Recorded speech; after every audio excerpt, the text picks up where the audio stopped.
was presented to me as if I would be taking charge of a small gardening effort that involved teaching kids about gardening, which seemed like a great thing to get paid for. So that's what went through my head, and I accepted the job, and then I did the tour of the garden afterwards, and it was basically a 1 acre vacant lot filled with trash.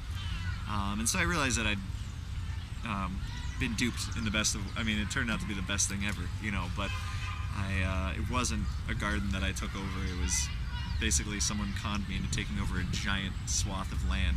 And they're like, oh, you might as well garden with kids on this land. The garden is almost 1 acre, and it's tied together with a guided nature trail, which is almost finished. Where we're sitting there, it's there, but on the other side it's not yet. And the nature trail does 2 things. One, it helps to guide people through the space, which is something that I really love doing, but I think in order for it to be a true community space, I shouldn't have to be here to do that. The nature trail also kind of segments the space. And the idea behind having the space segmented is that it makes it manageable, right? Like when I brought a principal out here and showed them the whole acre, it was like, this is all yours, which to me, it makes my heart swell. I'm like, oh, there's so much space. They panic, they're like, oh, no, put a lock on it, we're out of here. So the space is broken up into kind of partnership areas, right? So we're sitting in the education area right now. In front of me and behind you is 6 raised beds that host the curriculum that we were talking about. There's an asparagus maze. We're sitting in kind of the reading area. There's an outdoor classroom behind me and a fire pit and a bunch of native plant gardens. So that's kind of the outdoor education space, which is a huge part of this. The students have been a part of designing and building all of that. They've designed the plantings, they made the cob oven that they cook their pizza in, they designed the seating that they sit on. They've been a huge part of it, so they have a lot of feelings of ownership in it, which is wonderful.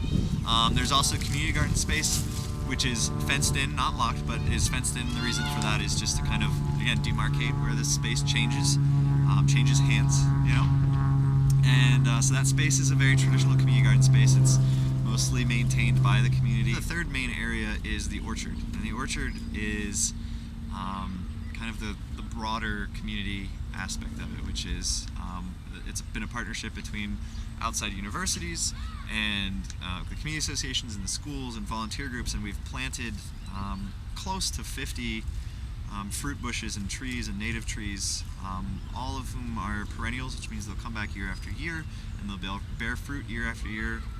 And so now the same groups who planted them are now kind of starting to take on the responsibility to decide how does that food get out to the neighborhood. And it's a significant amount of food. Within a couple of years, it'll probably be maybe 500 pounds of fruit that come out of that orchard. And that's kind of the third spot. So it's an acre that's broken up into three main sections and then tied together with this beautiful, winding, random-looking nature path that splits off and joins back together and makes no sense, but in some way seems to make a ton of sense. Right when I got here, the first thing I did is right by the front gate, I planted a couple of pumpkin plants, because I figured no matter what happens, if there's something right by the front that looks like it's growing, people might come in and ask for more. And so that was wonderful. The first year I was here, I started in March, and so in October we had a Harvest Day festival where we carved up the pumpkins and made jack-o'-lanterns out of them and cooked them into pie, and we had a haunted hoop house, and we had a bunch of nonprofits come out and do crafts for kids. We showed a couple of movies. I would really like to see the schools and the organizations and our steering committee and the outside organizations come together to get a lot of just kind of serious work done. A lot of planting, a lot of weeding, that kind of ground effort, to really put a nice face on it.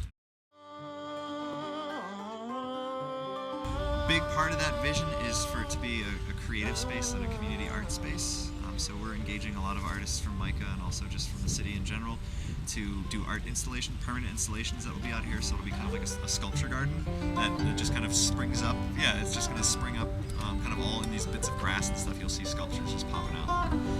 It's going to be a really remarkable space. And so my big goal surrounding that is to make sure that there's a system in place for it to be maintained. I really want to see it maintained sustainably.